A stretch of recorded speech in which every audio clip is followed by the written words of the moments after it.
La loi de la multiplication, c'est une loi divine. Lorsque vous regardez tout dans la nature, tout est multiplication. Qu'il s'agisse des êtres humains, qu'il s'agisse des plantes, qu'il s'agisse des animaux, qu'il s'agisse de tout, la multiplication, c'est une loi divine. Mais moi, je voudrais que tu prennes l'habitude d'appliquer cette loi à ton pouvoir financier, à ton patrimoine. Peut-être que tu penses que c'est impossible parce que tu as un petit salaire, parce que tu as trop de charges, tu as trop d'enfants, etc. Mais tout est possible si tu appliques les lois que Dieu a posées sur cette terre. Et pour cela, je t'invite à lire 2 livres qui vont vraiment te soutenir dans cet effort de multiplier tes revenus, de multiplier ton patrimoine. Je t'invite à lire le livre L'homme le plus riche de Babylone de George Clason. Vous trouverez ce livre dans Amazon et La chèvre de ma mère de Ricardo Kanyama. Donc ces 2 livres-là, ils partent à peu près du même principe, avec des explications un peu différentes l'une de l'autre, mais la base même, c'est exactement la même chose. Et je voudrais que tu appliques toutes ces notions-là de multiplication. Parce que tu ne peux pas rester toute ta vie avec les revenus que tu as.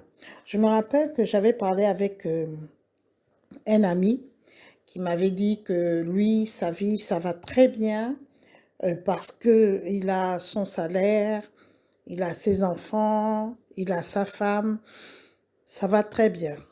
Et je lui ai dit, tes enfants ont quel âge? Ils m'ont dit, non, mes enfants, il y a un qui a 4 ans et il y a un qui a 7 ans. J'ai dit, ok, ça va bien pour le moment, mais fais attention parce que les frais, les charges d'un enfant de 3 ans, de 4 ans plutôt, et de 7 ans ne sont pas les mêmes que ceux d'un enfant qui est adolescent lorsqu'il sera au lycée. Ils ne sont pas les mêmes non plus lorsqu'il sera à l'université. Donc, pense à augmenter tes revenus. Il m'a dit, non, ça va comme ça, tout va très bien et tout. J'ai dit, ah, moi je te dis que dans quelques années, le salaire que tu as ne va pas suffire.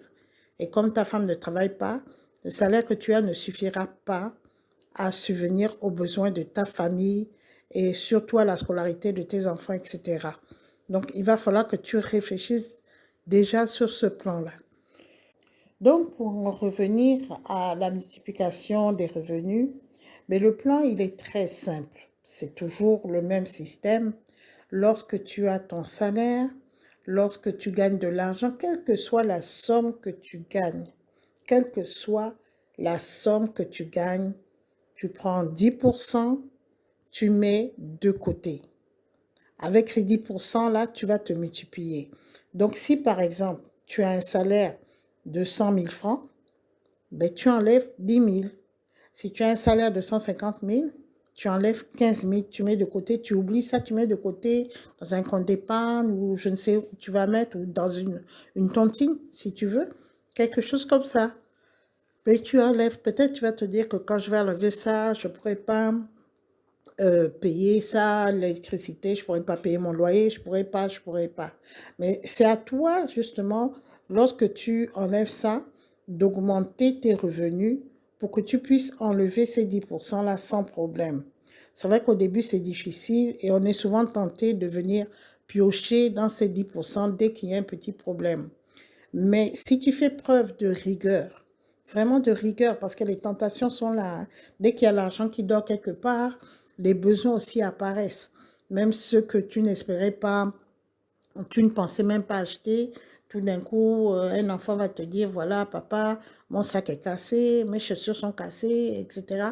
Et automatiquement, tu seras obligé de piocher dans cette réserve-là que tu mets en place. Donc, ça demande énormément de rigueur. C'est vrai qu'au début, tu vas dire, je peux pas, je peux pas. Tout le monde a essayé comme ça. Mais moi, je t'invite à le faire. Je t'invite à le faire et quand tu regardes un peu les dépenses que tu fais dans le mois, tu vas te rendre compte qu'en fait, tu dépenses les 10% pour des broutilles. Peut-être tu vas t'acheter une bière ou peut-être tu vas t'acheter des choses inutiles. Tu vas peut-être aller au supermarché, te payer des aliments dont tu n'as pas forcément besoin là tout de suite, ou tu vas faire une cotisation qui n'était pas indispensable, soit à une fête, soit à quelque chose, ou alors tu vas te payer un vêtement, tu n'avais pas forcément besoin de ce vêtement. C'était pas indispensable, c'était pas une urgence. Voilà. Donc, tu te rendras compte que les 10% que tu devais épargner, en fait, tu les as. Mais tu les dépenses dans des choses qui ne sont pas vraiment primordiales, qui ne sont pas fondamentales dans ta vie.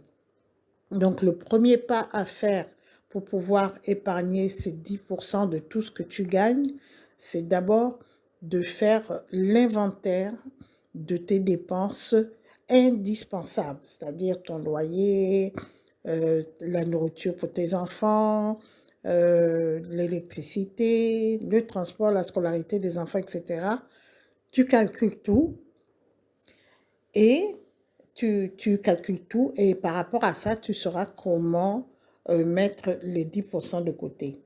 C'est vrai qu'au début, tu ne pourras pas forcément mettre 10%, mais même 5%, mais même 3% au début. En fait, le problème, c'est d'avoir déjà ce principe d'enlever une partie de tes revenus et de mettre de côté. Ça peut commencer par 3% au début. Peut-être que tu n'as pas assez de revenus et que déjà les revenus que tu as, c'est déjà difficile pour boucler les fins de mois. Mais voilà pourquoi tu peux commencer avec des tout petits pourcentages. Mais garde ce principe que lorsque je touche mon argent, je ne dépense pas tout dans le mois. Je prends une partie, je mets de côté dans ce que tu veux. Donc, le premier principe, je t'ai dit, c'est de faire l'inventaire de tes dépenses quotidiennes indispensables. Le deuxième principe, c'est d'enlever dans cet inventaire tout ce que tu trouves qui n'est pas fondamental, c'est-à-dire les dépenses qu'on fait n'importe comment, tu les enlèves sans pitié. Je dis bien sans pitié. Par exemple, les Coca-Cola que tu paies aux enfants tous les week-ends, les restaurants que tu fais tout le temps. Pour les débuts, essaie de te priver pour commencer déjà à faire une petite épargne. Tu vas devoir te restreindre sur beaucoup de choses, diminuer tes dépenses externes, si tu as l'habitude de prêter de l'argent à tes amis qui, soit dit en passant, peuvent travailler, mais qu'ils viennent chez toi parce qu'ils savent que tu vas leur donner, eh bien, tu ne donnes plus. Tu ne donnes plus, tu les invites à travailler parce que toi, maintenant, tu as un projet avec ton argent. Parce que les gens qui n'ont pas de projet aussi, soit dit en passant, ils dépensent n'importe comment. Donc, maintenant que tu as un objectif, les gens qui viennent te demander à gauche, à droite, tu dis, ah là, je ne peux pas parce qu'il faut à tout prix que tu aies le montant du pourcentage que tu t'es fixé, que tu aies pu le mettre de côté. Tu vas te restreindre sur les petits pots que tu fais avec tes amis quand tu sors du travail. Oh, on va aller boire la bière, on va aller boire la bière, ou on va au bar, ou quoi. Tu vas devoir te restreindre là-dessus aussi. Tu vas devoir te restreindre sur, je ne sais pas quoi, même ta consommation d'essence si tu as une voiture. Peut-être avant, tu allais faire des balades comme ça. Mais prive-toi quand même de toutes ces balades. Utilise ta voiture pour l'essentiel. Ça, c'est pour un temps, le temps que tu puisses avoir un petit pécule pour mettre en place une autre activité. Donc, je reprends. Premier principe, tu fais l'inventaire de tes dépenses. Deuxième principe, tu dois te restreindre. Et enfin, troisième principe, tu dois mettre ça en prière. Parce que si tu ne mets pas ça en prière, je t'assure qu'il te sera impossible de mettre cet argent de côté. Beaucoup de personnes ont essayé et ils se sont rendus compte que lorsqu'ils obtenaient un certain montant, ben, le montant partait pour des imprévus. Comme je t'ai dit, un enfant peut te dire, voilà, mon sac est cassé. Tu es obligé de sortir l'argent pour le sac. On peut te dire que, je ne sais pas moi, la télévision est cassée. Tu es obligé de sortir l'argent pour la télé. La voiture a une panne. Tu es obligé de sortir l'argent pour la voiture, etc. Ou quelqu'un est malade. dans ta famille. Tu es obligé de sortir l'argent pour les soins de la personne. Enfin, des imprévus, des choses qui n'étaient pas calculées. Et tu es obligé à chaque fois de toucher à ton épargne et finalement, il n'y a plus d'épargne du tout. Alors moi, je te conseille de mettre ça en prière. Donc à chaque fois que tu mets ton pourcentage de côté, quel que soit le pourcentage, je t'ai dit, mais l'idéal c'est d'arriver à 10%.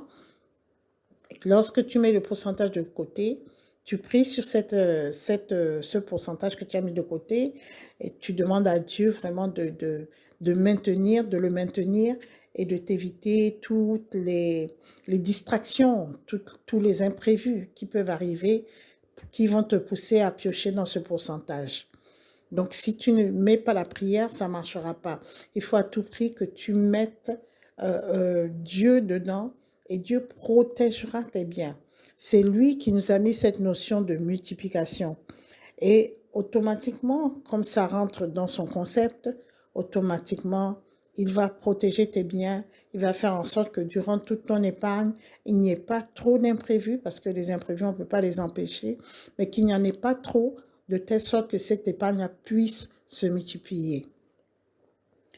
Le quatrième conseil que je voudrais te donner, c'est que lorsque tu commences à épargner, commence aussi à avoir une idée de ce que tu feras de ces revenus. Tu ne peux pas épargner pour, par exemple, je sais pas moi, pour un voyage, pour une fête, pour un anniversaire. Non, tu n'épargnes pas pour ça. Tu épargnes justement dans le principe de multiplication. Donc, il faut forcément que tu épargnes pour un projet qui va te rapporter des revenus. Et à partir de ce projet-là, quand tu auras des revenus et que tu vas enlever aussi le pourcentage nécessaire d'épargne à partir de ces revenus, tu pourras mettre en place un autre projet ou tu pourras agrandir ton projet, etc. Donc, il faut toujours avoir en tête que cette épargne sert au principe de la multiplication, pas au principe de la consommation.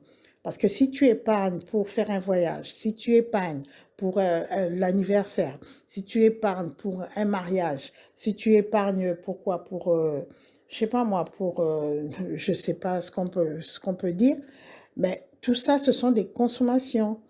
Un mariage, c'est bon, vous êtes mariés, mais après, il faut vivre. Un anniversaire, ok, mais après, il faut vivre, etc. Donc, il faut épargner pour un projet bien fixe, bien ponctuel et qui va rapporter des revenus. Peut-être tu vas monter une petite entreprise, hein, soit que tu vas commencer à faire de l'artisanat, par exemple, qu'avec ces 10%, tu vas payer des fruits, tu vas commencer à faire des jus de fruits que tu vas vendre, etc. Ça t'apportera d'autres revenus, ou tu vas faire des, des, des, des poteries, où tu vas faire de la bijouterie, tu vas commencer à faire des bijoux à base de coris, à base de tissu africain, où tu vas commencer à écrire des livres, où tu vas faire, je sais pas moi, tu vas monter un petit bar, par exemple, ou un petit restaurant. En fait, quelque chose qui va te rapporter des revenus, un petit salon de coiffure en parallèle avec tes activités professionnelles. Je sais pas moi, une sandwicherie, ça marche très bien. Tout ce qui est la nourriture, ça fonctionne très bien. Une petite sandwicherie que tu vas faire dans tes heures creuses, des gâteaux, traiteurs par exemple, etc. N'importe quoi, mais il faut forcément que cette épargne soit utilisée uniquement pour une activité génératrice de revenus. Sinon, ton épargne, ça te rapportera absolument rien. Vu les sacrifices que tu fais pour épargner, autant que ça te permette de prospérer sur le plan financier et d'avoir après ton autonomie financière. Je voudrais aussi te dire que cette épargne, elle t'est personnelle.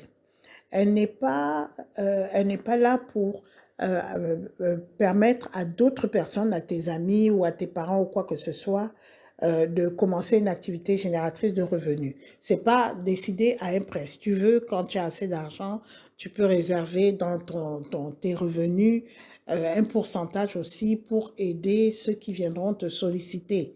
Parce qu'il faut toujours aussi aider les gens. Bon, les gens qui le méritent. On n'aide pas n'importe qui. Les gens qui le méritent et qui ont un projet fiable. Mais cette épargne n'est pas là pour ça. Cette épargne est pour ta propre croissance économique. C'est tout à fait normal parce que si tu prends à chaque fois tes épargnes pour aider les gens à avoir une croissance économique, il arrivera un moment où toi-même, tu seras épuisé financièrement. Donc, non seulement tu ne pourras plus aider les gens, mais tu ne pourras plus t'aider toi-même. Donc, il est important que toi-même, tu aies une bonne assise sur le plan économique. Donc, cette épargne, elle est réservée uniquement pour toi, pour que tu puisses avoir une activité de multiplication. Maintenant, si tu veux aider les autres, tu fais une autre épargne pour les autres. Voilà. Donc là, ce sont les quelques conseils que je voulais te donner afin que tu puisses prospérer sur le plan financier, que tu ne sois pas toujours là à gréver parce que, bon, tu n'as pas payé à temps ou ton salaire n'augmente pas suffisamment, etc. Voilà, ça ce sont... Ou ta retraite, par exemple. Tu attends ta retraite, on n'a pas encore viré la retraite et tout et tout. Mais si tu as des activités en parallèle, vraiment très simples, hein, pas forcément qui gagnent des millions, ça te permet de pouvoir te multiplier petit à petit. Voilà, ce sont là mes conseils. Et comme d'habitude, je te dis que Dieu bénisse tes décisions.